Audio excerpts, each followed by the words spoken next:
అదైతే నేరుగా వచ్చేసి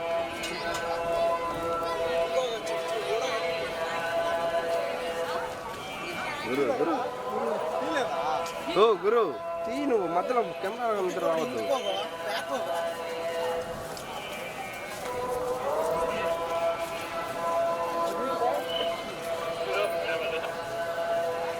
మేడం మేడం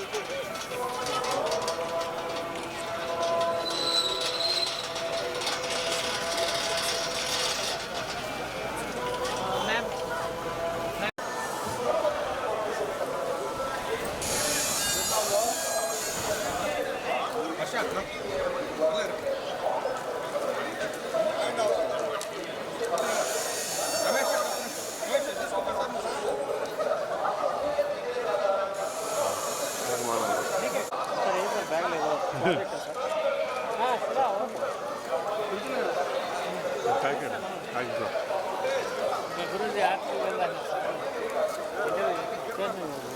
నేనే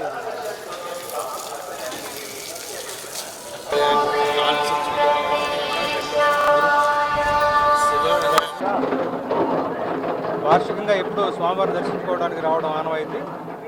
ఈసారి మరొక ప్రత్యేక కారణం, మా పెద్దబ్బాయి పెళ్ళి ఈ నెలలో జరుగుతుంది. స్వామివారికి మొదటి ఆహ్వాన పత్రిక అందజేద్దామని వచ్చాను. సో మా చిన్నబ్బాయితో వచ్చాను. సినిమా విషయాలు అంటే ఇక్కడ దేవుడి సన్నిధిలో ఎక్కువగా చాలా సినిమాలు వస్తున్నాయి, చాలా పాటలు వస్తున్నాయి. ముఖ్యంగా నా దర్శనానికి బయలుదేరిన వెంటనే దేవర సినిమాలో పాట రిలీజ్ అయింది. అది బాగా మంచి విజయవంతమైంది. కృతజ్ఞతలు మరొకసారి. ఇలాగే నా ద్వారా మంచి మంచి పాటలు రాయించాలి స్వామి. Thank you.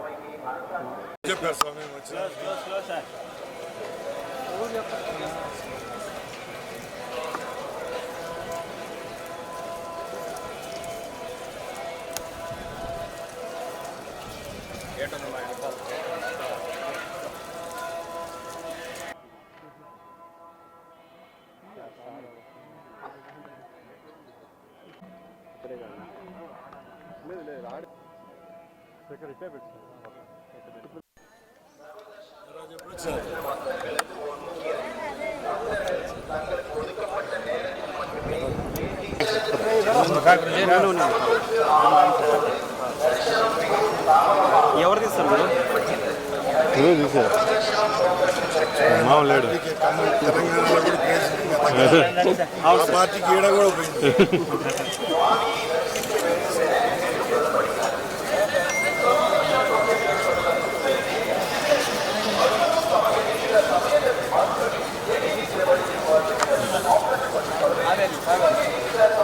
రెండోది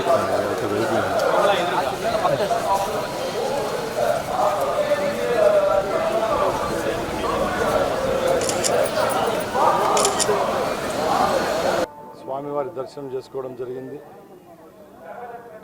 ఎమ్మెల్యే మంత్రి అయిన తర్వాత మొట్టమొదటిసారిగా ఇక్కడికి రావడం, ఆ భగవంతుని ప్రార్థించడం, ఆశీర్వాదం తీసుకోవడం, దీనికి కారణమైన మా రాయచోటి నియోజకవర్గ ప్రజలకు, అలాగే ఎమ్మెల్యేగా మంత్రిగా అవకాశం కల్పించిన పెద్దలు ముఖ్యమంత్రి వర్యులు చంద్రబాబు నాయుడు గారికి, అలాగే మా యువ నాయకులు లోకేష్ బాబు గారికి ధన్యవాదాలు తెలియజేసుకుంటున్నా.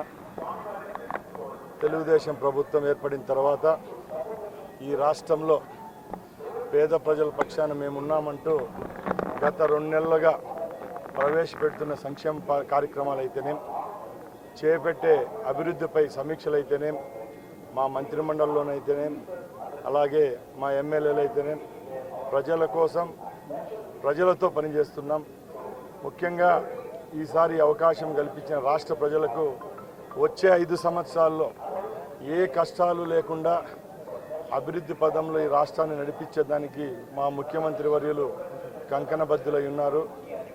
అలాగే ఈ రాష్ట్ర ప్రజలు మా మీద పెట్టిన నమ్మకాన్ని ఒమ్ము చేసుకోకుండా గత ప్రభుత్వాలలాగా కాకుండా ఇప్పుడు ప్రజల పక్షాన్ని నిలబడి ఏవైతే సంక్షేమ పథకాలు, అభివృద్ధి పథకాలు ఏవైతే ఉన్నాయో ప్రజలకు చేరువ చేసి మన్నలు పొందే విధంగా ఆ భగవంతుణ్ణి కోరడం జరిగింది. అలాగే ఈ రాష్ట్రాన్ని అభివృద్ధి పయంలో నడిపిస్తున్న ముఖ్యమంత్రి గారికి నిండు నూరేండ్లు ఆయుష్ ప్రసాదించాలని ఆ వెంకటేశ్వర స్వామిని ప్రార్థిస్తూ సెలవు తీసుకుంటున్నాను. ఉచిత ప్రయాణం ఎప్పటి నుంచి మొదలుపెట్టారు? ముఖ్యంగా ఒక్కొక్కటి ఏవైతే మేము స్కీములు చెప్పామో అవన్నీ రాష్ట్రంలో ప్రవేశపెట్టడం జరుగుతూ ఉంది. ముఖ్యంగా మీరందరూ చూశారు, మొన్న 2వ విడతగా కూడా పెన్షన్లు ఇచ్చేసాం. అలాగే ముఖ్యమంత్రిగా ప్రమాణ స్వీకారం చేసిన తర్వాతే ల్యాండ్ టైటిలింగ్ యాక్ట్ ఏదైతే చెప్పామో దాన్ని రద్దు చేశాం.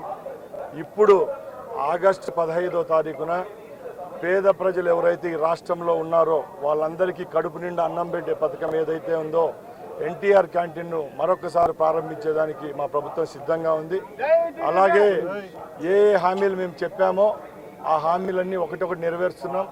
దానిలో భాగంగానే ఈరోజు నేను రవాణా శాఖ మంత్రి రాష్ట్రానికి ముఖ్యంగా ఉచితలకు బస్సు ప్రయాణం అనేది పక్కల రాష్ట్రాలైన తెలంగాణ, తమిళనాడు, కర్ణాటకలో ఇస్తున్నారు ఇప్పుడుండే ప్రభుత్వాలు. మన రాష్ట్రంలో అది ప్రవేశపెట్టే రోజుకి ఎక్కడ 1% కూడా తప్పు జరగకుండా ఆ రాష్ట్రాల్లో పర్యటించి ఏ విధమైన మార్పులు చేర్పులు చేయాలో మా అధికారులు అయితేనే మేమైతే ప్రయత్నిస్తున్నాం. అతి త్వరలోనే ఇంత విజయానికి కారులైన మన రాష్ట్ర మహిళామూర్తులందరికీ ఈ ఉచిత ప్రయాణాన్ని అతి త్వరలోనే ఈ రాష్ట్రంలో తీసుకొస్తున్నాం. మాజీ ముఖ్యమంత్రి భద్రత పైన ఆందోళన వ్యక్తం చేస్తూ హైకోర్టుకు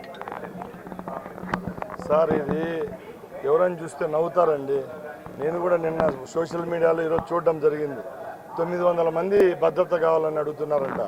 ముఖ్యంగా మేము ఒకటే చెప్తున్నాం, గత ప్రభుత్వాలు మీలాగా మేము ప్రతి ఒక్కటి మా చేతుల్లో తీసుకొని భద్రత కుదించడం పూర్వ ముఖ్యమంత్రులకు ఎలా చేశారో ఆ తప్పు మేము చేయడం లేదు.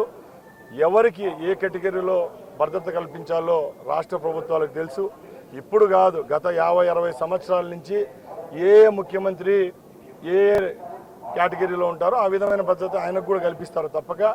దాని విషయంలో మేమైతేనేం మా ప్రభుత్వం అయితేనేం చిన్న చూపు అయితే ఎవరి మీద ఉండదు. తప్పకుండా ఆయనకు నెసెసిటీ అయినప్పుడు తప్పకుండా ప్రభుత్వాలు అయితేనేం పోలీస్ శాఖ అయితేనేం సమకూరుస్తుంది.